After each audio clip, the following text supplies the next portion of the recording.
ईश्वरो गुरुरात्मेति मूर्तिभेदविभागिने व्योमवद्व्याप्तदेहाय दक्षिणामूर्तये नमः। सदाशिवसमारम्भां शङ्कराचार्यमध्यमाम् अस्मदाचार्यपर्यन्तां वन्दे गुरुपरम्पराम्। ॐ सहना भवतु सहनौ भुनक्तु सह वीर्यं करवावहै तेजस्विनावधीतमस्तु मा विद्विषावहै। ओम शांति शांति शांति। श्रुति स्मृति पुराणानाम् आलयं करुणालयं नमामि भगवत्पादं शङ्करं लोकशङ्करं शङ्करं शङ्कराचार्यं केशवं बादरायणम् सूत्रभाष्यकृतो वन्दे भगवन्तौ पुनः पुनः। ईश्वरो गुरुरात्मेति मूर्तिभेदविभागिने व्योमवद्व्याप्तदेहाय दक्षिणामूर्तये नमः। गुहारस्त्वद्धकारो वै ऋकारस्तन्निवर्तकः अन्धकारनिरोधित्वात् गुरुरित्यभिधीयते। तेनो श्लोक। वेदो नित्यमधीयतां तदुदितम्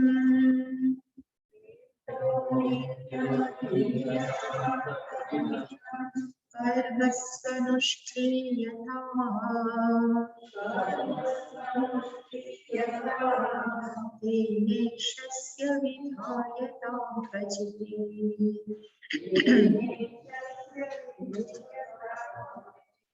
कामे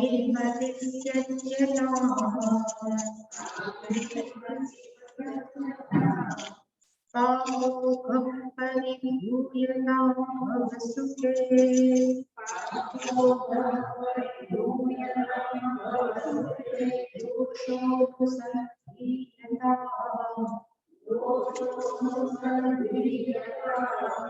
आत्मेच्छाव्यवसीयतां निजगृहात्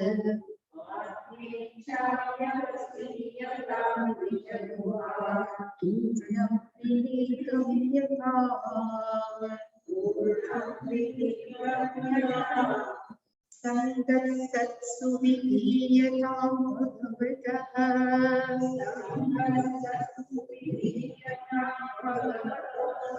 भक्तिर्दृढातीयताम्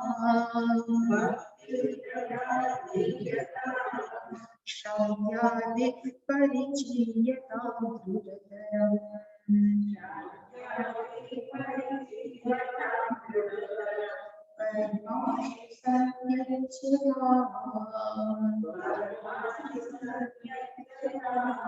सद्विद्वानुपसृप्यतां प्रतिदिनम्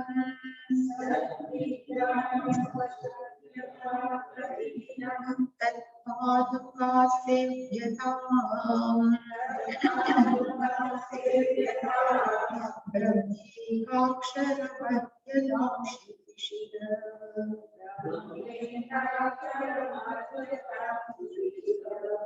वाक्यं समामर्यताम्।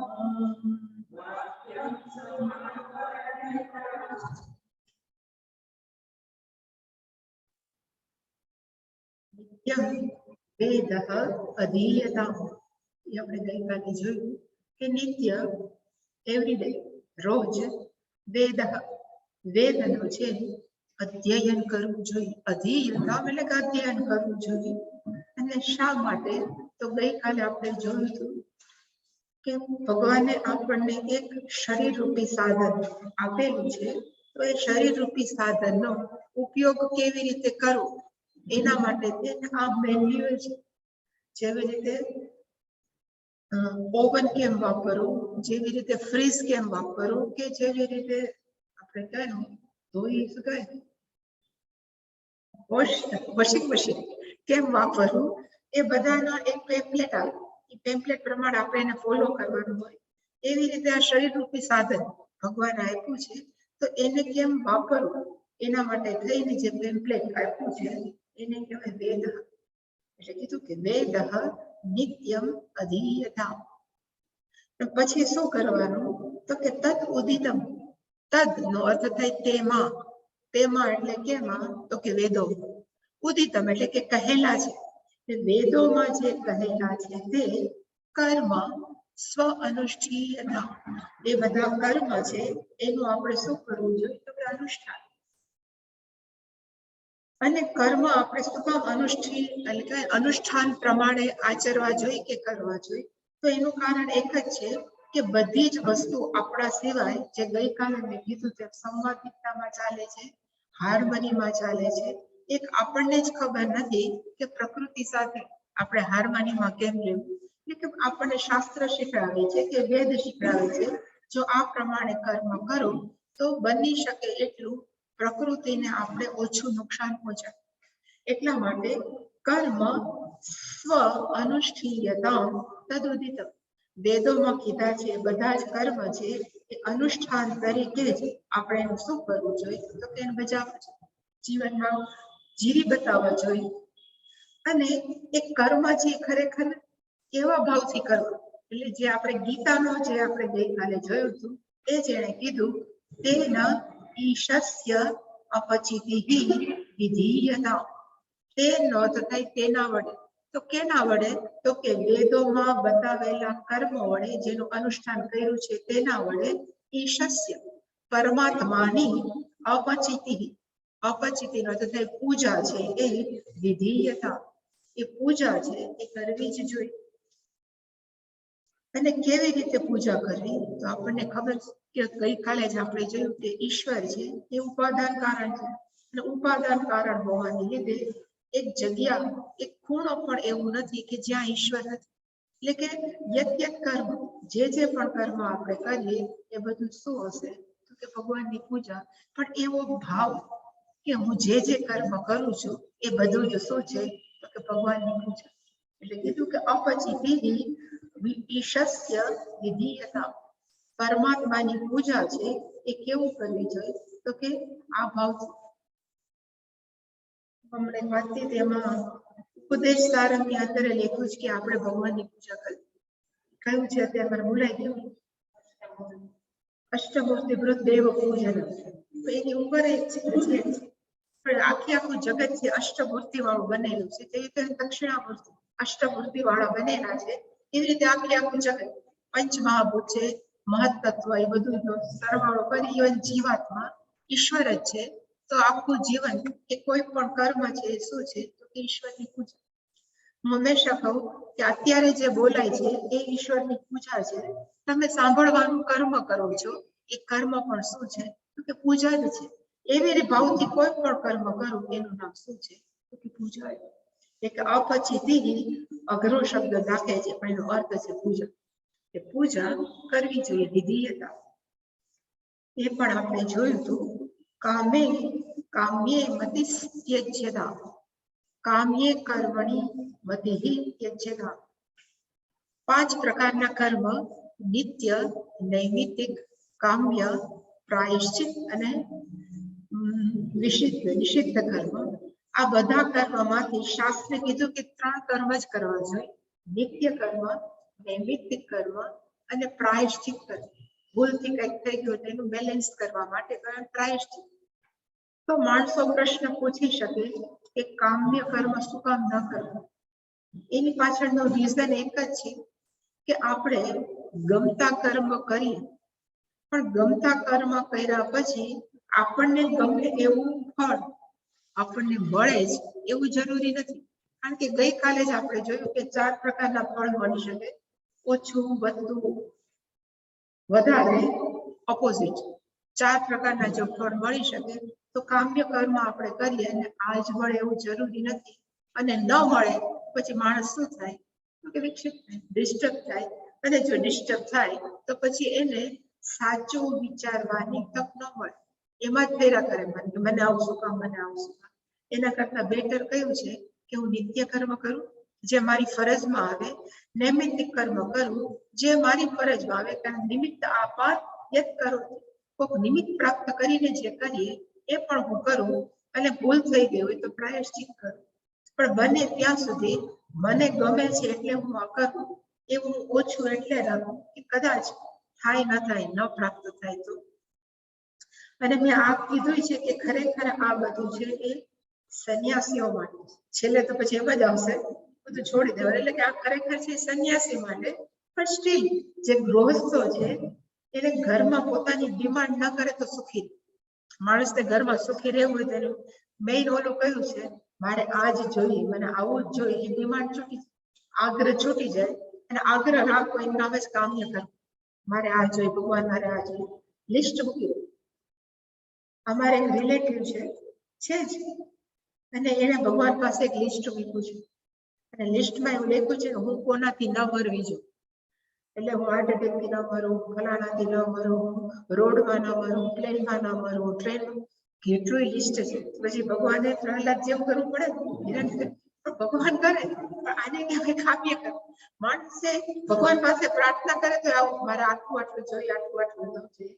એના કરતા બેટર જે મળે છે, જ્યાંથી મળે છે, ઈશ્વર દત્ત છે, why should I any complain, અને શું કામ આગ્રહ રાખવો છે, એટલે કે કામ્યે મતિસ્ત્યજ્યતા. પછીનો જે વાક્ય છે એ આપણે છેલ્લું જોયું, પાપ ઓઘ પરિધૂયતા. ઓઘ નો અર્થ થાય ઢગલો, પાપ ઓઘ નો અર્થ થાય પાપનો ઢગલો છે, પરિધૂયતા.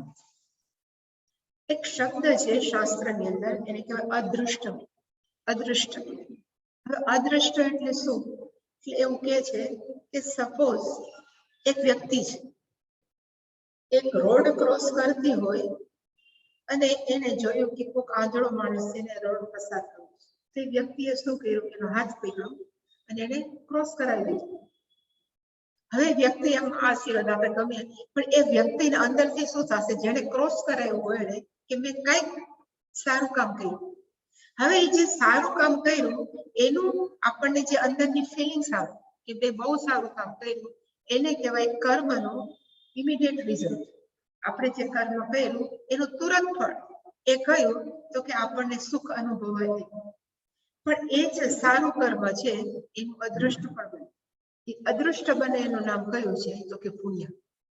એટલે કે કોઈ પણ કર્મ છે એના 2 રિઝલ્ટ હોય, ઇમિડિયેટ રિઝલ્ટ અને એક આપણા ખાતામાં લખાય. ક્યાં ખાતામાં તો કે સંચિત, એનું નામ છે અદૃષ્ટમ.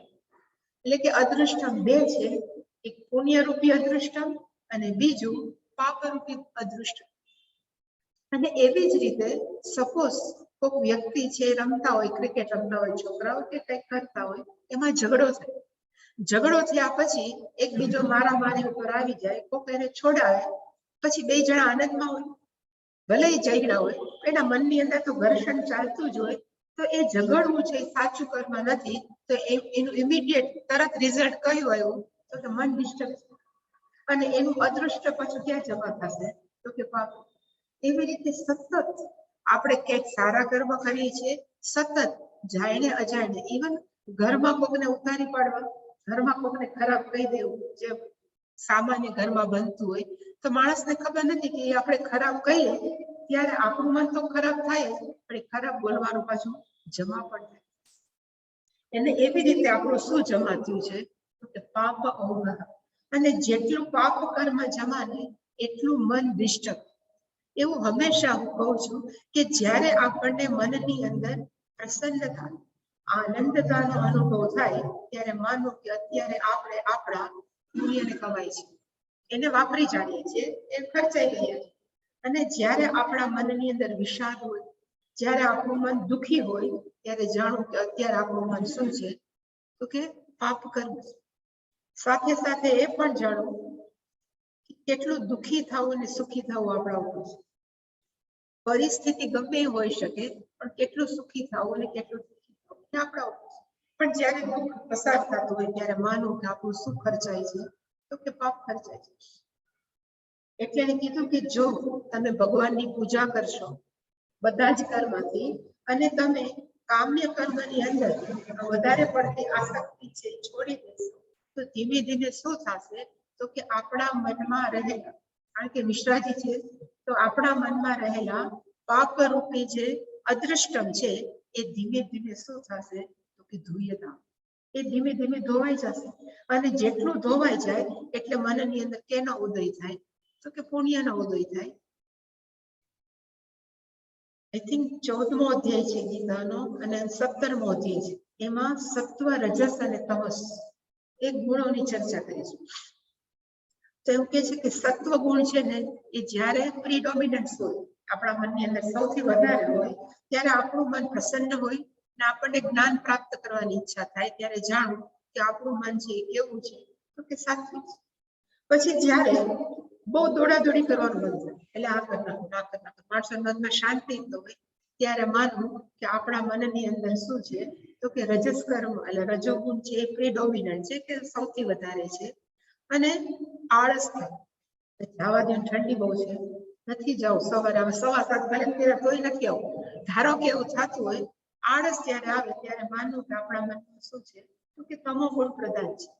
એવી જ રીતે શાસ્ત્ર એમ કે છે કે જ્યારે મનની અંદર અત્યંત આસક્તિ વધે, આસક્તિ વધે એટલે મારે પકડી રાખવા, જેના માટે થઈને આપણે દોડાદોડી કરીએ, ત્યારે માનવું કે આપણા મનની અંદર શું સૌથી વધારે છે, તો કે રજોગુણ. અને જ્યારે આસક્તિ પ્રમાણે આપણું કામ ન થાય અને ગુસ્સો ચડે, ત્યારે માનવું કે મનની અંદર કયો છે, તો કે તમોગુણ. એટલે કે મોસ્ટલી માણસ છે એ રજોગુણ ને તમોગુણમાં રમે. મન છે એમાં જ હોય તો મન શાંત ન હોય. મન જો શાંત ન હોય તો પ્રસન્ન ન હોય, અને જો મન પ્રસન્ન ન હોય તો જ્ઞાન ક્યાંથી? એટલે કે સૌથી બેઝિક વસ્તુ કઈ છે, તો કે પાપ રૂપી જે ઢગલો છે એને ધોઈ નાખવા. તો ધોવા માટે મેં ઉપર તો બતાવી દીધું કે યત્યત કર્મ, જે કર્મ કરીએ એ કર્મયોગની ભાવનાથી કરીએ. તો પહેલા ગઈકાલે કીધું એમ પુણ્યનો ઢગલો વધતો જાય, પાપ છે બેલેન્સ છે ઓછું થતું જાય. જેમ પુણ્ય વધે મન શાંત થાય, એટલે કે પછી પરિધુર્યતા. અને એકવાર મન શાંત થાય પછી મનની અંદર વિચારવાની કેપેસિટી આવે, સારી કે ખરાબ. પોઝિટિવલી મનમાં વિચારવાની કેપેસિટી ક્યારે આવે, તો કે જ્યારે આપણું મન શાંત હોય. એટલે પછી આ વ્યક્તિ છે જેના પાપરૂપી બધા ધોવાઈ ગયા છે, એ વ્યક્તિ છે એ વિચાર કરી શકે. અને કેવો વિચાર કરે, તો કે એના પછીની લાઈન છે કે ભવ સુખે દોષ અનુસંધીયતા. ભવ સુખ ગઈકાલે વ્યાખ્યા આપણે ત્યાં પૂરી કરી હતી. ભવનો અર્થ થાય ભવતી ભવતી ભવતી ઇતિ ભવ, મારે આ થવું છે, મારે આ થવું છે.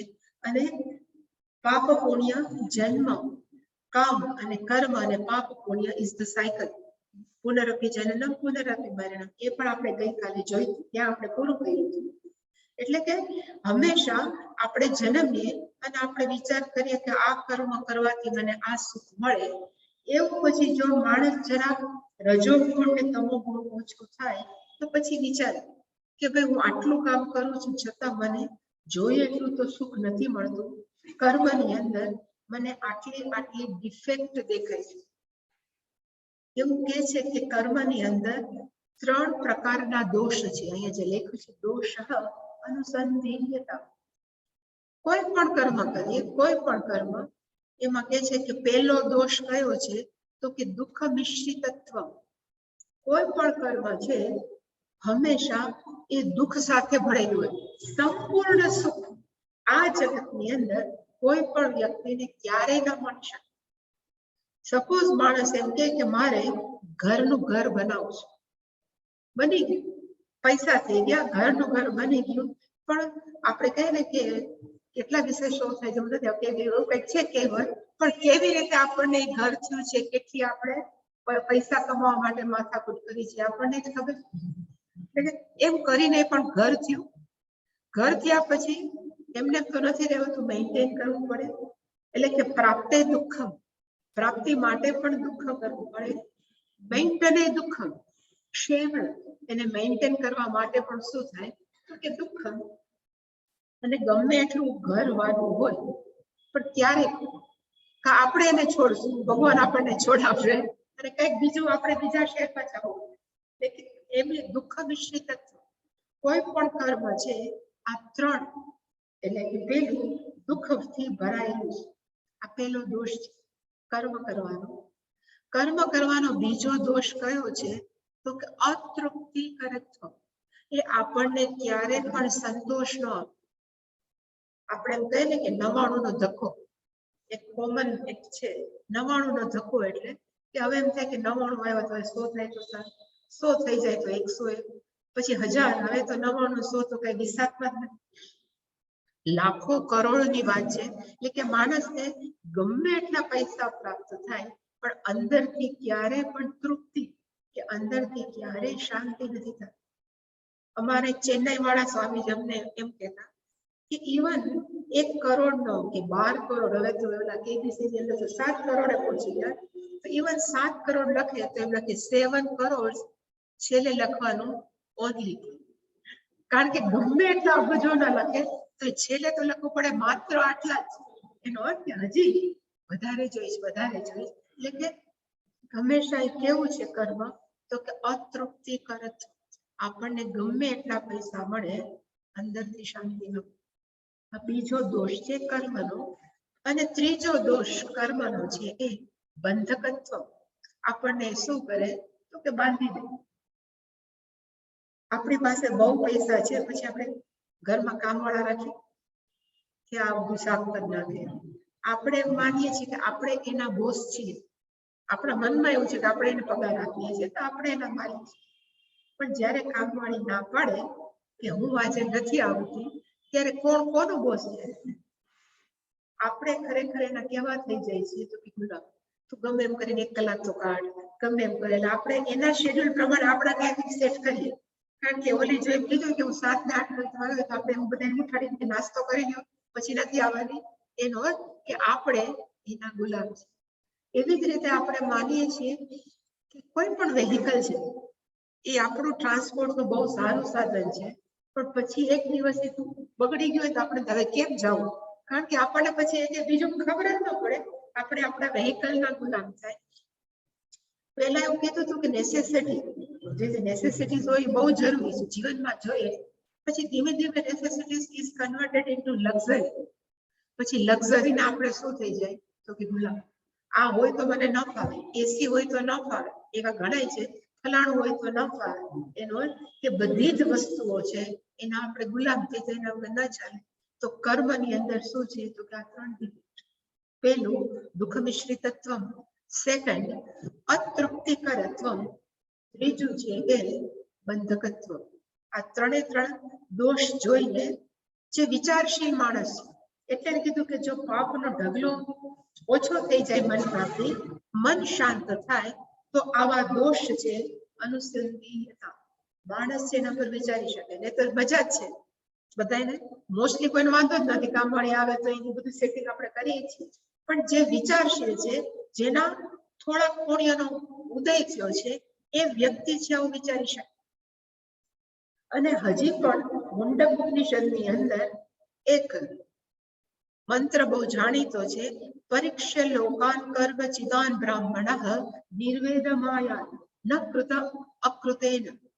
એનો અર્થ છે કર્મ ચિતાન, કર્મથી ભેગા કરેલા, લોકાન, લોકાનો અર્થ ભૂલોક કેવું નહીં પણ કર્મફળ. કર્મ ચિતાન લોકાન પરીક્ષ્ય, પરીક્ષાનો અર્થ થાય એનાલિસિસ કરી, એના પર વિચાર કરીને બ્રાહ્મણ નિર્વેદમાય. અહીંયા બ્રાહ્મણ નો અર્થ જનોયધારી બ્રાહ્મણ નહીં, પણ અહીંયા બ્રાહ્મણ નો અર્થ છે જે આવી રીતે વિચારી શકે. અને શું વિચારે છે તો અકૃત કૃતેન નાસ્તિ. અકૃત નો અર્થ થાય મોક્ષ, કૃત નો અર્થ થાય કર્મ. કે મોક્ષ છે એ ક્યારે પણ કર્મથી ન અસ્તિ, ક્યારે પ્રાપ્ત નથી થતું અને એનું કારણ કયું? તો કે કર્મની મર્યાદા છે. જો કર્મ મર્યાદિત હોય તો એના ફળ પણ કેવા હોય? મર્યાદિત જ હોય. અને જો કર્મના ફળ મર્યાદિત હોય તો મોક્ષ ક્યાંથી હોય? આપણે મોક્ષની વ્યાખ્યા કઈ કરીએ છીએ? જે નિત્ય છે, એકવાર પ્રાપ્ત થયા પછી જે આપણી પાસેથી ક્યારેય ન જાય એનું નામ શું છે? તો કે મોક્ષ. હવે જો કર્મ કરીએ, કર્મ આપણે અસંખ્ય કરીએ, અસંખ્ય પુણ્ય ભેગા કરીએ, પણ ક્યારેક વપરાવાના છે, બધા વપરાય જવાના. તો પછી વળી પાછું એમ કે પેલા મને 10 વર્ષ પહેલા મોક્ષ થયો તો, હવે પાછો બંધાઈ ગયો. તો પછી મોક્ષનું કામ શું? એટલે કીધું કે અકૃત મોક્ષ છે કૃતેન, એટલે કે કર્મ વડે ન અસ્તિ, ક્યારેય નથી. એ કોણ વ્યક્તિ કરી શકે? તો કે બ્રાહ્મણ નિર્વેદમાય. આવો વિચારશીલ વ્યક્તિ છે, એને આવી રીતે સાંભળીને પછી શું થયું? તો કે વૈરાગ્ય ઉત્પન્ન. અને પછી એક જ ગુરુ મેવાવી છે તે વાક્ય પછી આવશે. પણ આને કહેવાય મોક્ષ છે એ કર્મથી પ્રાપ્ત ન થાય.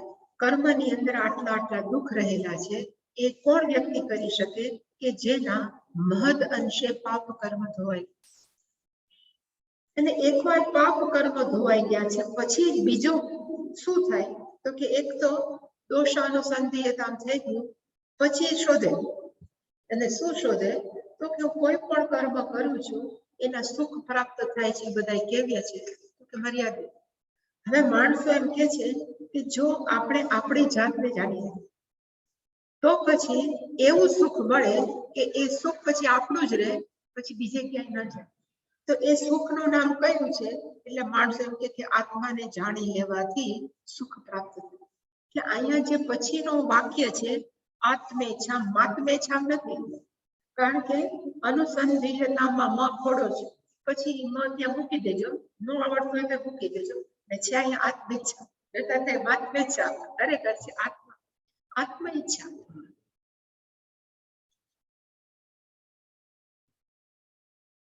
યાજ્ઞવલ્ક્ય જે ઋષિ હતા, એનું નામ તો સાંભળ્યું છે. બૃહદારણ્યકની અંદર એક પ્રસંગ આવે છે. એને બે ભાઈ હતા, એક મૈત્રેય અને એક હતું કાત્યાયન. હવે યાજ્ઞવલ્ક્ય નક્કી કર્યું કે મારે સંન્યાસ લેવો, ઘર છોડી દેવું, સંન્યાસ લેવું. બહુ પૈસાદાર, ભલે ઋષિ હતા પણ ઘણી ગાયો હતી, બહુ બધું પૈસાદારની અંદર. એ જમાનામાં ગાયો એટલે પૈસાદાર. એટલે એને નક્કી કર્યું કે હું સંન્યાસ લઉં પેલા મારી સંપત્તિ છે બંને પત્નીઓમાં વેચી દઉં, એટલે બંને છે સુખેથી પોતાનું જીવન જીવી શકે. એટલે કાત્યાયની હતી, એને પણ પૈસા આપ્યા, અને મૈત્રી છે એને પૈસા. કાત્યાયને તો કે ભાઈ સુખી થઈ ગયા, આટલા પૈસા આપ્યા, હું મારું હાલશે ગાડું, કઈ ચિંતા નથી. પણ મૈત્રીએ યાજ્ઞવલ્ક્યને પૂછ્યું કે તમે જે મને પૈસા આપ્યા છે એ પૈસાથી મને એ જ સુખ મળશે જે તમે સંન્યાસ પ્રાપ્ત કરીને સુખ પ્રાપ્ત કરવાના છો? તો કે એવું જો હોતું હોય તો હું સંન્યાસ શું કામ? યાજ્ઞવલ્ક્યે કીધું જો એવું જ હોય તો હું ગાય તને આપે હું શું કામ સંન્યાસ લઉં? તો એને કીધું કે તમે જેના માટે જવાના છો એ તમે મને કહો, મારે આ પૈસાની જરૂર નથી. એટલે પછી યાજ્ઞવલ્ક્યનું ભણાવવાનું, કારણ કે એને તો ક્યાંક નિધિધ્યાસન કરવું તો કે ક્યાંક ઉપદેશ જ આપવો હતો. એટલે પછી એને ઉપદેશ આપવાનું ચાલુ કર્યું. અને એમાં જે વેલ ફેમસ છે ને, આત્મનસ્તુ કામાય સર્વમ પ્રિયમ ભવતિ. પણ એની પહેલા એક છે જે હંમેશા બહુ ચર્ચિત છે ને એની ઉપર બહુ બધા વિશ્લેષણ કરે છે. આત્માવારે દ્રષ્ટવ્ય મંતવ્ય વિધિનાસિતવ્ય. આત્માવારે શ્રોતવ્ય મંતવ્ય નિધિધ્યાસ. દ્રષ્ટવ્ય શ્રોતવ્ય મંતવ્ય નિધિધ્યાસ. એટલે પેલા પૂછે ને કે આત્મા એટલે શું? એટલે કીધું કે આત્માને દ્રષ્ટવ્ય, એને સમજવો. દ્રષ્ટવ્ય જેમ બોટલને જોવો છો એમ નહીં, પણ એને હંમેશા સમજવો જ જોઈએ કે આત્મા એટલે શું છે, દ્રષ્ટવ્ય. પછી એકવાર આત્માને સમજી જાય એટલે એને હવે મારે જાણવું જોઈએ. શ્રોતવ્ય, આત્માનું ખરેખર શું છે એને જાણવું જ જોઈએ. જાણ્યા પછી મંતવ્ય, એટલે આપણે જે શ્રવણ મનન નિધિધ્યાસન છીએ કે પછી એનું મનન કરવું જોઈએ. ડાઉટ્સ છે જે બધા ઉભા થાય એને બધા દૂર કરવા જોઈએ. અને છેલ્લે નિધિધ્યાસન, એનું નિધિધ્યાસન કરવું. અને પછી એને કીધું કે માણસ એમ માને છે કે બહારના જે પરિવારજનો છે એને આપણે પ્રેમ કરીએ છીએ. એમાં જે છે એ મહત્વનું હોય છે. આપણે એમ માનીએ છીએ કે પતિ પત્નીને પ્રેમ કરે છે, પત્ની પતિને પ્રેમ કરે છે, પુત્ર છે માતા પુત્રને કરે, આપણે સંપત્તિને કરીએ. પણ ખરેખર જોવા જાય તો આપણે કોઈને પ્રેમ કરતો જ નથી. ખરેખર કોને પ્રેમ કરે છે તો આત્માના સુખ. આપણે આપણા સુખ માટે બીજાને પ્રેમ કરીએ કે પેલો. અને આપણે માર્ક પણ કરજો કે જો પરિવારના સદસ્યો હોય, કોકનું સપોઝ કોઈ કારણસર મોઢું ચડ્યું હોય, ઝઘડા થયા હોય, પતિ પત્ની હોય કે સાસુ હોય કે કોઈ પણ ની અંદર જો એ ભાઈઓ વચ્ચે ઝઘડા થાય, એ ઝઘડા થયા પછી આપણું બીજાનું જે મોઢું ચડે એમાંથી આપણને મજા આવે. મજા શું કામ નથી આવતી? કારણ કે એ વ્યક્તિનું ચઢેલું મોઢાથી આપણું અંદરનું સુખ છે આપણને એમ થાય મને મજા નથી. એટલે આપણે એમ માનીએ છીએ કે એ વ્યક્તિના સ્માઇલથી આપણું સુખ, પણ ખરેખર એ વ્યક્તિના સ્માઇલથી આપણું સુખ નથી. એ વ્યક્તિ હોય કે ન હોય, આપણું અંદરનું સ્માઇલ, કે અંદરની આપણે કે ખુશી છે, એ ક્યારે કોઈ બાદ ન કરી શકે.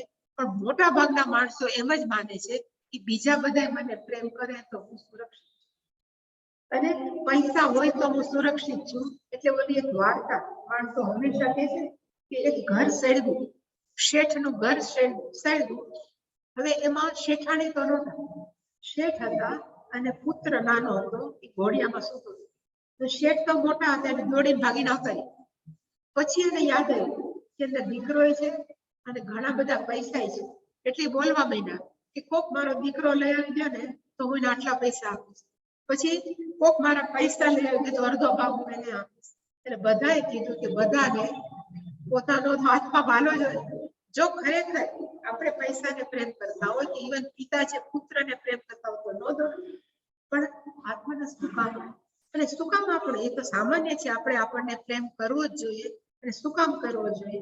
કારણ કે આપણે જે બહાર ફાંફા મારીએ છીએ, આપણે જે બહાર શોધીએ છીએ એ બહાર નથી, એ ખરેખર ક્યાં છે તો કે અંદર છે. અને કઈ વસ્તુ તો કે આનંદનો ખજાનો, આનંદ. એટલે એને કીધું કે માણસો એમ કે છે કે આત્માને જાણી લઈએ તો પછી આપણને બહુ મજા આવે છે. અને છે ને ઇંગ્લિશમાં કહેવાય પેપર બેગ નોલેજ. એવું પૂજ્ય સ્વામી છે. બે પ્રકારની ચોપડીઓ આવે, એક જાડા પુઠ્ઠાવાળી આવે, અને આપણે ટ્રેનમાં જતા હોય ને, એટલે ટ્રેનમાં મુસાફરી કરતા હોય તો સ્ટોલ ઉપર પાતળા પુઠ્ઠાવાળી એ જ બુક મળે. જે પેપર બેગ બુક હોય એનું ઓછું હોય, પ્રાઇસ ઓછી હોય, જ્યારે જાડા પુઠ્ઠાવાળી વધારે હોય. પણ જે બધા વાંચતા હોય ને, એ વાંચતા એ ટ્રેનમાં મુસાફરી કરવા માટે એવી જ ચોપડીઓ લે. જે ઓછી વજન વાળી હોય ને ટ્રેનમાં વંચે, એમાં આડોળું વાંચ્યું હોય કે સુખ ક્યાં છે તો કે અંદર છે. એમાં ક્યાંક વાંચ્યું હોય કે પૈસામાં આમ નથી. એવું વાંચીને એક પેપર બેગ નોલેજ કહેવાય. એટલે અંદર શું કહેવાય, નાની નાની ચોપડીઓ ક્યાંક વાંચી, એવું સાંભળીને આપણા મનમાં ક્યાંક એક વિચારો કે સંસ્કારો દ્રઢ થયા કે ખરેખર બહાર સુખ નથી, સુખ તો અંદર છે. એટલે પેલા જો મન શાંત થાય તેમ થાય, ચોપડી તો કહેતી ગયો કે બીજે સુખ નથી, અંદર સુખ છે. તો ખરેખર તો જાણવું જોઈએ ને કે સુખ ક્યાં છે. એટલે આ લખ્યું છે આત્મ ઈચ્છા વ્યવસીયતા. ઇવન હજી છાંદોગ્ય ઉપનિષદની અંદર 7મું ચેપ્ટર છે, એની અંદર એ પ્રકરણનું નામ છે ભૂમા વિદ્યા. એમાં એવું છે કે નારદજી છે ને સનકાદિક મુનિ પાસે છે, અને એને કીધું કે મેં એવું સાંભળ્યું છે આત્મવિદ શોકમ તરત, જે વેલ ફેમસ સેન્ટેન્સ છે, આત્માને જાણવા વાળો છે એ દુઃખને ક્રોસ કરી જાય. તો મહેરબાની કરીને તમે, અહમ શોચામી ભગવાન, એ પોતે કીધું કે હું બહુ દુઃખી છું, તમે મને ગમે એમ કરીને આ દુઃખમાંથી પાર કરો. એટલે ક્યારે પણ ગુરુ શિષ્યને ભણાવે ને તો પેલા એમ પૂછે કે તને કેટલું આવડે, કે ક્યાંથી સ્ટાર્ટ કરવું ખબર પડે ને ગુરુ, સાવ તત્વબોધથી સ્ટાર્ટ કરવું કે પછી કઠોપનિષદ સ્ટાર્ટ કરવું. એટલે નારદજીને સનકાદિક ઋષિએ પૂછ્યું તને શું શું આવડે? એટલે એને લિસ્ટ આપ્યું. એટલે લિસ્ટ આપ્યું એ 2 પાનાનું ભરેલું છે કે 4 વેદ, 4 ઉપાંગ, ભૂત વિદ્યા, એટલું લિસ્ટ, ઇતિહાસ, સ્મૃતિ ગ્રંથો, એકેય વસ્તુ એવી નથી કે મને નથી આવડતું, છતાં હું દુઃખી. છેલ્લે પાછળ કે આ બધું જાણ્યા પછી છતાં અહમ શોચન, હું બહુ દુઃખી છું, એટલે કે મહેરબાની કરીને તમે મને આત્માનું જ્ઞાન આપો. આવું બધું સાંભળ્યું હોય ને અને મન શુદ્ધ થાય ને એટલે પછી ઈચ્છા થાય કે હાલો હું એ જાણું. આત્મ ઈચ્છા વ્યવસ્થિત અહીંયા હજી દ્રઢ નથી. પણ છતાં એમ થાય કે આટલું બધાય કીધું છે તો ચાલો ને હું જાઉં કે આ ખરેખર આત્મા એટલે શું. એટલે કીધું કે આત્મ ઈચ્છા વ્યવસ્થીયતા. અને એ જમાનામાં જ્યારે શંકરાચાર્યજીનો જમાનો હતો ત્યારે તો માણસોને છૂટ હતી કે જેવું ખરેખર સ્મશાન વૈરાગ્ય નો હોય, સાચો વૈરાગ્ય હોય તો ઘર છોડવાની છૂટ હતી. તરત તમને તમારી જાતને જાણવી છે, આત્માને જાણવું છે તો ઘર છોડવાની છૂટ છે. પણ અત્યારે ઉભો કરવાની જરૂર નથી, કારણ કે આપણને એ પણ ખબર નથી કે સ્મશાન વૈરાગ્ય છે. સ્મશાન વૈરાગ્ય આપણને બધાને ખબર છે, સ્મશાનમાં બધું થાય કારણ જીવન નખાવું છે. પણ જેવા ઘરેથી અગ્નિદાહ વિના વળી પાછું આપણું રૂટીન ચાલુ છે. આ વૈરાગ્ય કેવો હોવો જોઈએ કે જેને એમ થાય કે હવે મારે આત્મા સિવાય કઈ જાણવું નથી અથવા પરમાત્મા સિવાય કઈ જાણવું નથી, એ વ્યક્તિને જ ઘર છોડવાનું છે. અને આપણને પરિપક્વ એટલા નથી કે આપણને ખરેખરી ખબર છે કે મારો વૈરાગ્ય કેટલો પાકો. એટલે કરતા બેટર કયું છે તો કે ઘરમાં રહી બધું ઉપલબ્ધ છે, અભ્યાસ કરો. પણ આમાં એવું લખ્યું છે કે જો બરાબર પાકો વૈરાગ્ય થઈ ગયો હોય તો નિજ ગૃહાત પોતાના ઘરેથી તૂર્ણમ ઇમિડિયેટલી તૂર્ણમ વિનિર્ગમ્યતા ઘરમાંથી બહાર નીકળી જાઓ. ત્યારના જમાનામાં અહીંના જમાનાની અંદર આપણને પાછા ખબર નથી, જાતના સાધુઓ છે, જાત બેટર. હવે તો ઓનલાઈન ક્લાસીસ કેટલાય છે, યુટ્યુબ ની અંદર કેટલી મળે છે, ઘરે બેઠા બધું થઈ શકે છે. એટલે કે વિનિર્ગમ્યતા આપણે જરૂર નથી, પણ જેને ખરેખર જરૂર છે, જેનો અંદરનો વૈરાગ્ય ખરેખર. કારણ કે એવું છે, સપોઝ અમે 3 વર્ષ માટે હું ગઈ હતી તો હું એવા ભાવથી નથી ગઈ સંન્યાસી થાવ. કારણ કે હું એટલા માટે ગઈ હતી કે મને ઉપનિષદ ને ગીતા અને સંસ્કૃતમાં અત્યંત પ્રેમ હતો. બીજી વાત હતી એમ જો કે બહુ પ્રેમ હતો. પછી 3 વર્ષ ત્યાં સરસ અભ્યાસ કર્યો બધું જ. એટલે પછી સ્વામીજી પર્સનલી બોલાવે, પૂજ્ય સ્વામીજી કે બધાને પર્સનલી બોલાવે. એટલે મને કે અબ ક્યા એમ પૂછે, હવે શું કરવાનું છે. એટલે મેં કીધું કે પેલા જે મારું પ્રોફેશન હતું એમાં મને જરાય રસ નથી. ને સ્પષ્ટ હતી કે હું જે કરતી હતી એમાં આઈ એમ નોટ ઇન્ટરેસ્ટેડ. પણ મને ખબર નથી મારે શું કરવું. એટલે મને કીધું કે તું સંન્યાસ લે. એટલે એને કીધું કે તો સંન્યાસ લેવાય, એટલે કે તું હવે અત્યારે બ્રહ્મચર્ય. એટલે કે બધાનો ઇન્ટરવ્યુ લેતા અને બધાને પૂછતા કે હવે મનમાં શું છે, હવે શું થયું. કોઈ એમ કે 3 વર્ષ પૂરા થયા મારે લગ્ન કરવા, તો કે બરાબર કરવા જ છે. એટલે કે જેની જે પણ હોય એને ફૂલફિલ કરે. એવી રીતે આપણને ત્યારે મને ખબર નથી કે આપણો વૈરાગ્ય સ્વામીજી કીધું હવે આ કરો તો કરવાની છૂટ છે, ત્યાં સુધી આપણને છૂટ નથી. એટલે કે નિજ ગૃહાત પૂર્ણ વિનિર્ગમ્યતા. અને પછી હમણાં એક મને કોઈ ઇન્ટરવ્યુ લીધો, એમાં કોઈ પૂછ્યું કે સંન્યાસનો કોને અધિકાર, કોઈ વ્યક્તિ કેવી રીતે સંન્યાસ લઈ શકે. તો એક જાબાન ઉપનિષદ છે, સંન્યાસીઓ માટે છે. એમાં એક સ્ટેટમેન્ટ છે કે વાક્ય છે, મને લાગે છે કે બૃહદારણ્યકમાં એવું છે, યાજ્ઞવલ્ક્ય અને જનક ઋષિ ગુરુ શિષ્ય. યાજ્ઞવલ્ક્ય છે એ ગુરુ હતા, જનક રાજા છે એના શિષ્ય. તો એવી રીતે જાબાલ ઉપનિષદમાં છે કે જનક રાજા છે એ યાજ્ઞવલ્ક પાસે ગયા. એટલે આખું વાક્ય એવું છે કે જનક યાજ્ઞવલ્ક્ય સમુપેત્ય, એની પાસે ગયા અને ઉવાચ એને કીધું. એટલે યાજ્ઞવલ્ક્ય એને પૂછ્યું કે તારે શું કામ છે. એટલે કીધું કે ભગવાન સંન્યાસમ મે બ્રૂહિ, તમે સંન્યાસ વિશે મને કંઈક કોડ આપો, મને કંઈક કીધું કયો. એટલે પછી યાજ્ઞવલ્ક્ય ઋષિએ એક વાક્ય બોલ્યું. આપણને બધાને ખબર છે ચતુર્વિધ આશ્રમ છે, બ્રહ્મચર્ય આશ્રમ, ગૃહસ્થ આશ્રમ, વાનપ્રસ્થ આશ્રમ અને સંન્યાસ આશ્રમ. એટલે એ વાક્ય બોલ્યા તો યાજ્ઞવલ્ક્ય ઉવાચ, એ યાજ્ઞવલ્ક ઋષિ બોલ્યા બ્રહ્મચર્ય પરિસમાપ્ય. એનો અર્થ થાય બ્રહ્મચર્ય આશ્રમને પૂરો કરીને ગૃહી ભવેત. એનો અર્થ તો ગૃહસ્થાશ્રમ છે. પછી લખ્યું ગૃહી ભૂત્વા. એકવાર ગૃહસ્થાશ્રમમાં પ્રવેશી ગયા, અને ગૃહસ્થાશ્રમ શેના માટે છે તો પરિપક્વતા માટે. મન પરિપક્વ થવા માટે ગૃહસ્થાશ્રમ છે. બધા ફાઇટિંગ થાય, જતું કરવાની ભાવના થાય. ધીમે ધીમે 50 વર્ષના થાય તો માણસો એવું માને કે માણસનું મન પરિપક્વ થાય. એકવાર પરિપક્વ થાય એને કીધું કે ગૃહી ભૂત્વા વની ભવેત. વનીનો અર્થ થાય વાનપ્રસ્થ, કે એકવાર તમે ગૃહસ્થાશ્રમમાં બધાને સેટલ કરી દીધા પછી શું કરવાની જરૂર છે? તો કે વની ભવેત. વનીનો અર્થ થાય વાનપ્રસ્થ. અને વની ભૂત્વા પ્રવ્રજે. એકવાર વાનપ્રસ્થમાં કમ્ફર્ટેબલ થઈ ગયા એટલે વાનપ્રસ્થમાં શું છે કે ઘર છોડવાની જરૂર નથી, ઘરમાં જ રહ્યો, પણ ઘરના લોકો ડિસ્ટર્બ નહીં કરે. આપણે આપણા રૂમમાં લઈ ઘરના ડિસ્ટર્બ નહીં કરવાના, આપણે આપણું કરીએ, એ લોકો એનું કરે, અને ધીમે ધીમે આપણને એમ લાગે કે યાર કમ્ફર્ટેબલ, કોઈના ઉપર હું પરવશ નથી, પછી જ પ્રવ્રજે. પછી શું કરવાની જરૂર છે? તો કે છોડ. તો પછી જનકે કીધું કે આ કમ્પલસરી છે, આ સિક્વન્સ છે એ કમ્પલસરી છે કે પેલા ગૃહસ્થાશ્રમ છે, એટલે પેલા બ્રહ્મચર્ય, ગૃહસ્થ, વાનપ્રસ્થ, પછી એને વાક્ય કીધું કે યદિવા, જો, ઇફ, જો બ્રહ્મચર્ય એવ પ્રવ્રજે. જો બ્રહ્મચર્યની અંદર જ આપણને એમ લાગે વિદ્યાર્થીઓને કે ખરેખર આ મારી અંદર છે, વૈરાગ્ય સંપૂર્ણ છે, તો કે પ્રવ્રજે. ત્યાંથી પણ સંન્યાસ લેવાની છૂટ છે. ગૃહાત અપી પ્રવ્રજે. ગૃહસ્થાશ્રમમાંથી ડાયરેક્ટલી સંન્યાસી થવાની છૂટ છે. વનાત અપી પ્રવ્રજે. ઇવન આપણે વાનપ્રસ્થ હોય તો પણ છોડું. અને છેલ્લે જે આપણે બોલીએ છીએ યદ અહહ, જે દિવસે યદ અહહ એવ વિરજે, જે દિવસે આપણને એમ લાગે કે મારો વૈરાગ્ય સાચો છે, તદેવ અહહ, એ જ દિવસે છે પ્રવ્રજે, એ જ દિવસે છું. પણ ખબર કેમ પડે કે વૈરાગ્ય સાચો? એટલા માટે કે આપણને આપણા વૈરાગ્ય પર ભરોસો ન હોય ને તો ઘરનો છો બેટર છે કે ઘરમાં રહીને જ આપણે કરીએ.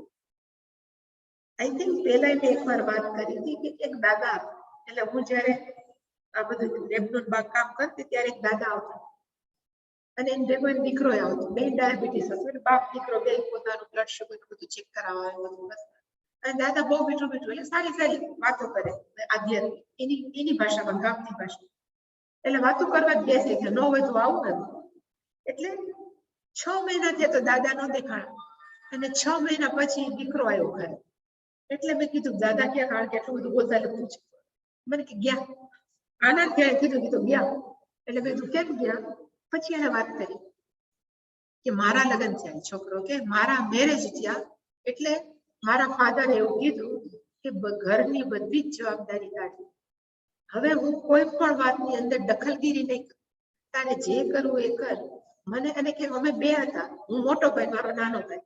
તો કે તારી જવાબદારી નાનાને પરણાવવાની, હવે મારી જવાબદારી પૂરી. અને કે અમારા જ ઘરમાં રહેતા, એક રૂમમાં જ રહેતા. અમે એમ કહે કે જમવાનું થઈ ગયું તો જમવા આવે, પાછા રૂમમાં જતા રહે. રાતે એમ કે ખાવાનું થઈ ગયું તો આવે, પણ એના રૂમમાંથી એ ક્યારે બહાર ન નીકળે. પછી અમે બે માણસ થઈને નાના ભાઈનું ગોઈતું, કારણ કે દાદા એ તો ના ભાઈ મમ્મી હતા ને, એટલે કે અમે દીકરી શોધી નાના ભાઈ માટે. પછી અમે પિતાજીને કીધું કે તમે જોવો તો ખરા, પાત્ર શોધ્યું છે નાના ભાઈ, કે તમે ગોઈતું છે સારું જશે, મારે નથી શોધવું, મારે નથી જોવું. પછી અમે હા પાડી દીધી. પછી અમે કીધું કે અમે ખરાબ લાગશું, તમે જીવો છો, એટલે મેરેજમાં આવો, ધ્યાનમાં તો તમારે આવું જ પડે, ખરાબ લાગે. તો એને કીધું કે હું ધ્યાનમાં આવીશ, પણ હું બધાને સલાહ નહીં, કારણ કે મોટા વડીલોને સલાહ આપવાની હોય ને કાંઈ કામ નથી. હું એક શબ્દ નહીં બોલું, બધું કરીશ, પણ હું એમને પાછો આવીશ. તો એ દાદા એવી રીતે ગયા, લગ્ન માળ્યા, પાછા આવ્યા. પછી એવી રીતે ગાડી ચાલી. પછી કે એને હમણાં 2-3 મહિના પહેલા કીધું કે 11 હું જાઉં, કે અમને બધાને બોલાવ્યા અને કીધું કે આ એકાદશી હું જવાનું છું. એટલે અમને એમ થયું કે આ એમને બોલતા લાગ્યું, એટલે કે ના હું એકાદશી જવાનો જ છું. પછી કે એકાદશી આવી, એટલે કીધું કે જેટલા સગાવાલા જમાડું ને એટલે જમાડ, બધું જમાડી દીધું, દાન વિધિ જે કરવી કરી દીધી. એકાદશી દાદા સારા જ હતા, કાંઈ નહોતું. તે ઉભા થયા, નાયા ધોયા, એની જે મેડિટેશન જે કરવું એ જપ કર્યા. પછી કે અહીંયા લીપણ કરો ગાયના ઝાડ. તો કે તમને કાંઈ નથી થયું? તો કે હું કહું છું લીપણ કરો. લીપણ કર્યું, સુઈ ગયા, સુઈ ગયા. પછી ઉભા ન થયા. એનો અર્થ કે ઘરમાં રહીને કરાતું હોય તો કરાય, એમાં પ્રવ્રજેની જરૂર નથી. આ મેં કહેતા એટલા માટે કે આપણા હાથમાં છે કે ઘરમાં રહેવું હોય તો સંન્યાસીની માફક પણ we can live A life. બીજાને કોઈ હસ્તક્ષેપ ન કરીએ તો આપણે આનંદમાં જ છીએ.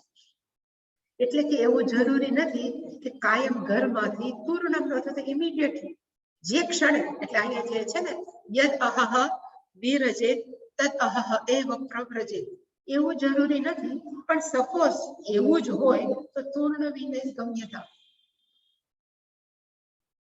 દિલીપ કુમાર રોયની પુનામાં છે ને દિલીપ કુમાર રોયનો આશ્રમ, એનું તમે નામ તો સાંભળ્યું છે.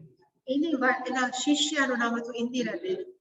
ઇન્દિરા દેવી જ્યારે પહેલી વાર દિલીપ કુમાર રોયને મળ્યા ત્યારે એને થઈ ગયું કે આજ મારા ગુરુ છે.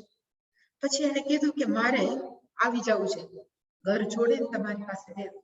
એટલે એને મેં કીધું કે તારે 1 વર્ષનો દીકરો છે. ઇન્દિરા દેવીને 1 વર્ષનો દીકરો હતો. એને કીધું કે મોટો થાય ત્યારે આવે. તો એને કીધું કે ભગવાને જો દીકરો આપ્યો છે તો ભગવાન છે એનું ધ્યાન રાખવા વાળા કરશે. એટલે એ પોતે 1 વર્ષના દીકરાને છોડી અને દિલીપ કુમાર રોય પાસે આવતા. એને કહેવાય પૂર્ણ વિનિર્ગમ્યતા.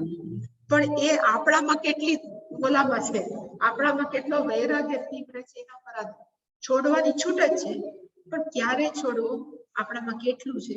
અહીંયા એવું લખ્યું છે નિજ ગૃહાત, પોતાના ઘરમાંથી પૂર્ણ ઇમિડિયેટલી વિનિર્ગમ્યતા. અને એવું છે કે જો આપણે ઘરમાં રહીએ, શું કામ છોડવાની જરૂર છે? હવે તો ટીવી ચાલે ઘરમાં, તો આપણે ક્યારે શાંતિ નથી હોતી. ટીવી છે, મોબાઈલ છે, આપણે ન જોતા હોય તો ટીવી નો અવાજ તો આવ્યા જ કરે. એટલે કે જે ખરેખર વૈરાગી માણસ છે એ ડિસ્ટર્બ, અને ડિસ્ટર્બ થાય એના કરતા આપણે એને ડિસ્ટર્બ કરીએ અને આપણે એનાથી ડિસ્ટર્બ, એના કરતા બેટર કયું છે કે ઘરમાંથી જતું રહેવું. એટલે અહીંયા લખ્યું છે કે ઘરમાંથી પૂર્ણ વિનિર્ગમ્યતા. હવે બહાર નીકળી જાય પછી શું કરવું? ધારો કે ઘરમાંથી નીકળી ગયા પછી વોટ ટુ ડુ, પછી શું કરવું? તો જે બીજો શ્લોક છે એમાં લખ્યું છે કે એકવાર બહાર નીકળી ગયા પછી સંગ સત્સુ વિધાયતા. ખરેખર શું કરવાની જરૂર છે? પછી સત્સંગ કરવો જોઈએ. સત્સુ, સત્સુનો તો થાય સત્પુરુષોનો. સત્સુ 7th વિભક્તિ. સત સારા માણસો, શું એટલે કે એના વિષયની અંદર સંગ, એનો સંગ વિધીયતા, એનો સંગ જ કરવો જોઈએ. સત શબ્દના 3 અર્થ, ઇવન 17માં તેમાં તો ગણાય છે, પણ સત સત્યમ જ્ઞાનમ અનંતમ બ્રહ્મ, એની અંદર કરતા પણ સદૈવ સૌમ્ય ઇદમ અગ્રહ. સતનો અર્થ થાય સતનો અર્થ થાય ઈશ્વર. એટલે કે જ્યારે ઇવન આપણે ઈશ્વરનું, ભગવાનનું પૂજન અર્ચન કે જપ કરતા હોય એને સત્સંગ. પછી બીજો સતનો અર્થ થાય સત્ગ્રંથ, આપણે કે સારા શાસ્ત્રો, એને જો આપણે વાંચતા હોય તો એને પણ સત્સંગ કહેવાય. અને છેલ્લું છે સત્પુરુષો, સારા પુરુષો છે એની સાથેનો આપણે ફરતા હોય તો એને પણ શું કહેવાય? તો કે સત્સંગ. એટલે કે સત્સુનો અર્થ થાય સારા વ્યક્તિઓ જોડે, સારા ગ્રંથો જોડે અથવા ઈશ્વર જોડે સંગ, એની સાથે જોડાણ રાખવું. સંગ, એની સાથે સંગ એટલે કે જોડાણ, વિધીયતા રાખવું. આપણને સત્સંગમાં લાગે, પણ આપણા પાન ઓલા ગંગા સાથે કીધું છે ને, ગંગા સાથે ભજન બહુ, પણ સંગત કરજો, પાનભાઈ એવાની કરજો, ભજનમાં રહેજો. અને માણસો શું કામ સંગ સત સુખી? એક સંસ્કૃતમાં, એટલે ગુજરાતી નથી પણ સંસ્કૃતમાં એક વાક્ય છે, સિદ્ધસ્ય લક્ષણાની સાધકસ્ય સાધનાની. સિદ્ધ માણસો એટલે કે જે આત્મજ્ઞાની માણસો, જે સત્પુરુષો છે, એના માટે જે સહજ વર્તન છે, એ સહજ વર્તન છે, એ જે સાધક છે એને પોતાના જીવનમાં શું થઈ જાય? તો કે સાધક. આપણે કોઈ સારા માણસો ભેગા ફરતા હોય તો આપણે નોટિસ તો કરતા જ હોય કે એ વ્યક્તિનું વર્તન બધા પ્રત્યે કેવું છે. એટલે આપણે એમ જો માંગ કરીએ કે આ વ્યક્તિ છે બધા સાથે પ્રેમથી બોલે છે, એની સાથે કોઈ મન મોટાવ નથી બધા સાથે, તો મારે પણ કેવું બોલવું જોઈએ? તો કે પ્રેમથી બોલવું. એના માટે સહજ છે, પણ આપણે પ્રયત્ન, કોક આપણી સામે ખીજાતો હોય તો એ પ્રેમથી બોલવું, એને કોઈ આપણું માટે સાધન છે. એવી જ રીતે સત્પુરુષ છે એ હંમેશા સાચું બોલતા હોય તો આપણને એમ થાય કે હું જેના ભેગો રહું છું કે ભેગી રહું છું એ હંમેશા સત્યનું પાલન કરતા હોય તો મારે પણ શું કરવું જોઈએ? એવી રીતે સહજ રીતે સત્પુરુષોના ગુણો છે એ આપણામાં આવે. એટલા માટે લખ્યું છે સત્સુ સંગહ વિધીયતા. અમે જ્યારે ભણતા ને ત્યારે વેંકટરામન, આપણા રાષ્ટ્રપતિ હતા, પછી રિટાયર્ડ થઈ ગયા. એ અમારી જોડે ભણતા. બ્રહ્મસૂત્રમાં અમારા ભેગા એક સ્ટુડન્ટ હતા, એટલે પૂછે સ્વામીજીના સ્ટુડન્ટ હતા, એ પણ બેસતા. એટલે અમે ભેગા બેસતા, એ બેસતા. પછી અમે બધાની એવી ટેવ હતી કે ક્લાસ પૂરો થાય કે સ્વામીજી પોતાની કુટિયામાં જાય ને બધા હડકતા પાછળ જાય. પછી સ્વામીજી પછી ત્યારે કુટિયામાં બેસીને થોડીક વાતો કરે કે આનંદ કરાવે કે કોઈ આવ્યા મળે, પણ એ બધું અમે જોવાનું ટેવ સ્વામીજી શું કરે છે. હવે આ તો એના ફ્રેન્ડ જેવા હતા. વેંકટરમણ છે તો કઈ પોસ્ટ એટલે હોય એટલે સ્વામીજીની સાથે ખુલીને વાત કરે, ક્રિકેટ બહુ ગમતું, બધે વાત કરે. એટલે આઈ હેવ નોટિસ, એટલે હું બોલતો તો સ્વામીજી બહુ પ્રેમથી એની સાથે વાત. પછી એવી જ રીતે એક વાર મેં જતા આ વેંકટરમણ બી હતા, એમાં એક પેરુમલ નામનો ત્યાં ગાર્ડનર હતો, એટલે માળી હતો ત્યાં. એ માળીએ પોતાની તમિલ ભાષામાં કઈ સ્વામીજી જોયું અને કઈ કીધું પૂજન, એટલે સ્વામીજી તરત એની પાસે ગયા, એને ખભે હાથ નાખ્યો, એને ભેગો લીધું. એટલે છેક ઈ જે કુટિયામાં બેસે ત્યાં એને લઈ ગયા. પછી અમને કે તમે બધા બેસો, હમણાં હું આવું છું. એને લઈને નથી. અને 10-15 મિનિટ પછી બહાર આવ્યા, અને બહાર આવીને સ્વામીજી તો ઓલવેઝ ખુશ હોય, પણ એ ખુશખુશાલ હતો જે કઈ. અને બે જણે પોતાના બગડમ મીડિયામાં વાત કરી. પણ ત્યારે મને થયું કે જે વેંકટરમણ સાથે વ્યવહાર કરે છે એ જ વ્યવહાર અમારી સાથે. તો આપણે એના પરથી બોધ કયો લેવો? તો કે આપણે પણ બધા સાથે વ્યવહાર કરો તો કેવો કરો? કે સર આવી ઝીણી ઝીણી કેટલી વાતો છે. એવી રીતે અમે ત્યારે તો બહુ માંદા હતા, 2014 કે 15માં જશે પૂજ્ય સાહેબ. ત્યારે અમે જ્યારે બધા સંન્યાસ દીક્ષા આપે ત્યારે જાય, કારણ કે સંન્યાસ ઉપદેશ સાંભળો એ બહુ પવિત્ર ગણાય. ત્યારે પોતે તો બહુ માંદા હતા સ્વામીજી. એટલે તોય સાંજે જ્યારે આરતી થાય મંદિરની અંદર, ત્યારે કુટિયા બાજુમાં જેનું ઋષિકેશ જોયું છે બધાને ખબર. એટલે તોય એ ગમે એમ ચાલીને પણ આ ખુરશીમાં બેસીને પણ એમ મને દર્શન કરવા લઈ જાય, અને પછી મને ગંગાના દર્શન કરાવ. એ બે હંમેશા ઈચ્છા રહે. પછી એટલું બધું પેઇન હોય તો આમ હાથ કરે તો મને લાગે ને કઈ નથી, ઓમ ઓમ એવું બોલ. એટલે પછી મેં કીધું કે બહુ પેઇન છે, અને મેં કીધું, અને આમે સ્વામીજી સાથે મારો કહેવાય ને એક હતો રેપો સરસ. એટલે સ્વામીજી કીધું કે પેલા છે ને હું સારો હતો ત્યારે અંદર ઓમ ઓમ કરતો હોય, પણ હવે એટલું બધું પેઇન છે તો બહાર ઓમ થઈ જાય છે કે સોરી પાછળ. પણ એટલે ઓમ થાય. એટલે ખબર પડી એમાંથી કે જ્યારે માઇન્ડ ફ્રી હોય ત્યારે સંન્યાસીએ શું કરવું જોઈએ? તો કે ઓમનો જપ કરવો જોઈએ. એટલે કે આવી છોટી છોટી કહેવાય ને ઝીણી ઝીણી વાગત એવી બધી છે જે સાધુ સાથે ફરીએ ને તો જ આપણને મળે. એટલે એ લખ્યું છે સંઘ સત્સુ વિધીયતા, સારા સત્પુરુષો સાથે એનો સંગ છે હંમેશા રાખવો. અને જેવું સંગ એવો રંગ. આપણે બોલીએ છીએ કોઈ દુર્જનોનો સંગ કરીએ તો એવા ખૂબ વિચાર મનમાં આવે, અને જો સારા પુરુષોનો સંગ કરીએ તો સારા વિચાર. લખ્યું કે સંઘ સત્સુ વિધીયતા, એ એક વાક્યના પૂરું થયું. સત્સંગ કરવો જોઈએ સારા પુરુષો. પછીનું છે ભગવતઃ ભક્તિ દ્રઢ આધીયતા. ભગવતઃ ભક્તિ, ભગવાનની ભક્તિ, અને એ પણ કેવી કરવી જોઈએ? કે દ્રઢ ભક્તિ. એમ થાય કે આત્મેચ્છામાંથી વળી પાછા ભક્તિ ઉપર ચડી ગયા. આત્મેચ્છા એટલે કે હંમેશા માણસોને જ્ઞાનનું બહુ હોય, આત્મજ્ઞાન, તો કેમ પાછા ભક્તિ ઉપર છે? આજે સવારે હું જે વિચારતી હતી કે ભક્તિનો આટલો બધો આગ્રહ શું કામ છે? ભક્તિનો અર્થ છે ભગવાન ઉપર પ્રેમ છે. કાલે પણ સ્પષ્ટતા કરી. આજે કે ભક્તિ એટલે હું ભગવાનને આમ ફૂલ ચડાવું છું, ભક્તિ નથી. પણ હું જે ભાવથી બોલું છું એ મનમાં ભાવના છે, એનું નામ ભક્તિ છે. અને એટલા માટે ભક્તિનો આગ્રહ રાખ્યો છે. એવું આજે મને લખ્યું નથી, પણ સામાન્ય માણસો આપણા જેવા છે એને ક્યાંક અવલંબનની જરૂર છે. આપણે ઘરમાં રહેતા હોય તો આખું પરિવાર હોય, એટલે we are unknowingly dependent on our family members. આપણે કોક એમ કહે ને કે ધારો કે પરિવારો એમાં ફાધર એમ કે હું 5 દિવસ જાઉં છું, તો આપણે 5 દિવસ જાય, આખો ટાઈમ એકલા થઈ ગયા. એવું આપણે નોઈંગલી કે અનનોઈંગલી, જાણતા કે અજાણતા, આપણે પરિવારજનો સાથે પરતંત્ર થઈ ગયા. અને એમ કે ભાઈ આત્મજ્ઞાન તો સ્વતંત્ર થવું. હવે એ સ્વતંત્ર થવું એટલું સહેલું નથી. આપણને કોક ને કોક એક આલંબન જોઈએ, કોકને પકડવા માટે. તો શ્રેષ્ઠ આલંબન કયું આખા જગતની અંદર? કારણ કે બીજું બધું તો આતા હે જાતા. કોઈ પણ સંબંધો છે એ પરમેનન્ટ નથી. કોઈ પણ વસ્તુ પરમેનન્ટ નથી, વ્યક્તિ પરમેનન્ટ નથી, પણ રિલેશનશિપ પરમેનન્ટ નથી. તો એવી એક વસ્તુ પકડવી જોઈએ જે બધી ઇમ્પરમેનન્ટ વસ્તુની અંદર પરમેનન્ટ હોય, જે નિત્ય હોય. એને કહ્યું છે તો કે ઈશ્વર.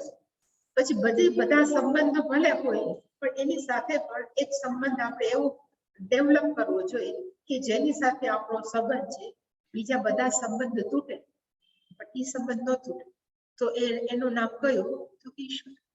એટલે કે ઈશ્વર સાથે આપણે પહેલા એવો નાતો કેળવવો જોઈએ. હંમેશા સ્વામીજી એમ કહેતા, એક ફેમિલી હોય એમાં શું શું હોય તો આપણે 3 જનરેશન, સપોઝ માતા પિતા, પુત્ર અને પુત્રવધુ અને પૌત્ર, સપોઝ, અને પૌત્રી. તો જ્યારે દાદા છે એના દીકરા સાથે વાત કરતા હોય ત્યારે દાદા થાય, એ દાદા છે એની પત્ની સાથે વાત કરતા હોય તો એ પતિ થાય. પછી એવી જ રીતે દાદા છે એના પૌત્ર સાથે વાત કરતા હોય ત્યારે દાદા થાય. એવી જ રીતે પૌત્ર છે એ પિતા સાથે વાત કરતો હોય તો પુત્ર થાય. એવી રીતે પતિ પત્ની એટલે કે એક જ કેરેક્ટર છે. આપણે પિતા લઈએ કે દાદા કહીએ, પણ એ જે પરિવારના સભ્યો સાથે જે પ્રકારે વર્તન કરે એક સરખું કરે ન કરે. એનું વર્તન છે એ પરિવારના સભ્યો પ્રમાણે બદલાતું રહે. શું કામ? તો કે એનો રિલેશનશિપ અલગ અલગ છે. પિતા પુત્રની છે, પતિ પત્નીની છે, કોઈ પણ છે, બનતા કરે. એટલે એ રિલેશનની અંદર ઊંચા નીચું થઈ શકે. એટલે કે ક્યારેક પત્નીનો મૂડ ન હોય તો પતિને ખવડાવે, પતિનો મૂડ હોય તો પત્નીને ખવડાવે, પિતા છે પુત્રને ખવડાવે. એવું બધી રીતે રિલેશનની અંદર આડું અવળું થાય જ. એ થાય તો જ રિલેશનશિપ કહેવાય. કારણ કે સંબંધ બધા તો ડાયા મોટા કરી બેઠો, એવું ન જ. પણ એક સંબંધ પછી સપોઝ આપણે બધા સાથે છીએ, પણ આપણે કહીએ કે મારા એક સંબંધ તો મારી કોક સાથે છે જ. કોની સાથે? તો કે ભગવાન સાથે. તો પછી આપણા ભગવાન સાથેના સંબંધનું નામ શું આપીએ? તો કે ભક્ત. એને ભક્ત જ કહેવાય. એટલે પછી ભક્ત પિતા થાય, એ જ પિતા છે એ ભક્ત પતિ થાય, એ જ ભક્ત પતિ છે એના પિતા પાસે ભક્ત પુત્ર થાય. ઓલું બધું રિલેશનશિપ ફરતી રહે, પણ ભક્ત તો કોમન નથી. તો આપણી બધી રિલેશનશિપ છે એમાં ચડ ઉતાર થાય, પણ આ છે ઈશ્વર સાથેની જે ભક્તિ છે એ તો એમને બીજા બધાય જતા રહે કદાચ, તો આ સંબંધ તો ક્યારેય તૂટવાનો જ નથી. એટલે કીધું કે ગમે એ થાય, ઇવન ઘર પણ છોડી દો, પણ એક સહારો, એક અવલંબન એવું હોવું જોઈએ જે આપણી સાથે હોય તો આખી દુનિયા સાથે આપણે લડી. મીરાબાઈને ક્યાં કોઈ હતું? મીરાબાઈ ઉપર જેટલા દુઃખ પડ્યા, આપણે કઈક દુઃખ પડ્યા, મીરાબાઈ નથી કઈ પ્રોબ્લેમ, પણ આપણે એમ કહીએ મીરાબાઈ ઉપર દુઃખ પડ્યા, પણ એ શું કામ ટકી રહ્યા? કે ભક્તિ હિ દ્રઢા. એની અંદર એ ભક્તિ કેવી હતી? તો કે દ્રઢ. કોની સાથે? તો કે ઈશ્વર. એટલે કે જીવનમાં એક અવલંબન એવું જ જોઈએ કે જેને પકડવાથી બીજા બધા આતા હે જાતા હે થાય. લખ્યું છે ભગવતઃ ભક્તિ. બીજા કોઈની ભક્તિ ને બધી સ્પષ્ટ કહ્યું. ભગવાનની ભક્તિ દ્રઢા, અત્યંત દ્રઢ હોવી જોઈએ. આધીયતા, એને રાખવી જોઈએ. આધીયતા એટલે કે રાખવી જોઈએ. અને જેટલી ભક્તિ દ્રઢ, અને પાછો શું છે કે મર્યા પછી એ ભક્ત પણ પાછું કન્ટિન્યુ રહેશે. બીજો જન્મ લેશું તો આપણે જેટલી ભગવાનની ભક્તિ કરીને જેટલું આપણું રિલેશન છે બીજા જન્મમાં પાછું ચાલુ રહેશે. ઓલું થોડી નવા પતિ, નવા પુત્ર, નવા એ બધું બદલાતું રહે. આ તો જન્મ દર જન્મ આપણી સાથે જ રહેશે. એટલે કે હંમેશા એવું કહેવાય છે કે 2 પ્રકારના ન્યાય છે. માણસો જે બધે બહુ સંસ્કૃત બોલવું હોય ને એ બધા ઉપર ઇમ્પ્રેશન કરી 2 પ્રકારના છે. બરખંડ ન્યાય, માર્જાર ન્યાય. એના કરતા સાદું છે બિલાડીના બચ્ચા, બિલાડીનો બચ્ચા ઉપર પ્રેમ, અને વાંદરાનો એના બચ્ચા ઉપર પ્રેમ. વાંદરાના બચ્ચા શું કરે? એની માને પાછળથી વળગે, અને પછી વાંદરી છે એક ઝાડથી બીજા ઝાડ. તો એમાં મધર મંકીની જવાબદારી નથી. એટલે કે વાંદરીની જવાબદારી નથી કે બચ્ચાને પકડવું, બચ્ચાની જવાબદારી છે વાંદરીને પકડવું. એમાં જો આમ છૂટકી જાય તો બિચારું પડે, અને વાંદરી તો પૂછતાછ કરે. જ્યારે બિલાડીના બચ્ચામાં શું હોય? એ પહેલા જાય. બિલાડી છે એમ કે 7 ઘર બદલે, તે પોતે ઉપાડી બીજાને મૂકે, અને બીજાને પણ ત્રીજા મૂકે. એવી રીતે આપણે ભગવાન સાથે પ્રેમ કેવો કરવો છે? વાંદરીના બચ્ચા જેવો કરવો છે કે આપણે પ્રેમ છે બિલાડીના બચ્ચા જેવો કરવો છે? જો બિલાડીના બચ્ચા જેવો પ્રેમ કરીએ તો ભગવાનની જવાબદારી રહેશે, અને વાંદરીના બચ્ચાને જેવો પ્રેમ કરશો ને તો ભગવાન કે તારી જવાબદારી મારી ક્યાં છે? તો બેટર કયું છે? તો કે મારજા બિલાડી મારજા ન્યાયથી ભક્તિ કરીએ તો બધી રિસ્પોન્સિબિલિટી દે દીધી તો કે ભગવાન, કારણ કે આપણે ઇમોશનલી બહુ મદદ જરૂર છે. શારીરિક રીતે બધા એમ કે મારે કઈ જરૂર નથી, પણ ઓલ આર ડિસ્ટર્બ ઇમોશનલી, લાગણીની દ્રષ્ટિએ બધા જ ભાંગેલા તૂટેલા છે. તો સૌથી શ્રેષ્ઠ સહારો કયો છે? તો કે ઈશ્વર ઉપરનો પ્રેમ એ ભક્તિ છે. એ જેટલી દ્રઢ હોય ને પછી બીજા બધા આવતા રહે જાતા રહે પણ કાંઈ. એટલે મીરાબાઈ બોલ્યા હતા, બુજ અબળા લે મોટી મીરા શામળો ઘરેણો મારે સાચું. એવું એક છે ભજન. ત્યારે મને ખબર નથી કે આનો અર્થ શું થાય, પણ એ કીધું હતું કે મને કોઈની બીક નથી, કારણ કે એક ઘરેણું મારી પાસે છે, કૃષ્ણના, મને કોઈની બીક નથી. એની કહેવાય દ્રઢ ભક્તિ. કે આવી રીતે દ્રઢ ભક્તિ હોય તો શું થાય? તો કે આપણે ઇમોશનલી ક્યારેય ડિસ્ટર્બ ન રહે. મોટાભાગના માણસો લાગણીના દ્રષ્ટિએ ડિસ્ટર્બ છે. શાંત્યાદિ પરિચયતા આવતીકાલે. ઓમ પૂર્ણમદ પૂર્ણમિદં પૂર્ણાત પૂર્ણમુદચ્યતે પૂર્ણસ્ય પૂર્ણમાદાય પૂર્ણમેવાવશિષ્યતે. ઓમ શાંતિ શાંતિ શાંતિ. હરિ ઓમ. શ્રી ગુરુભ્યો નમઃ. હરિ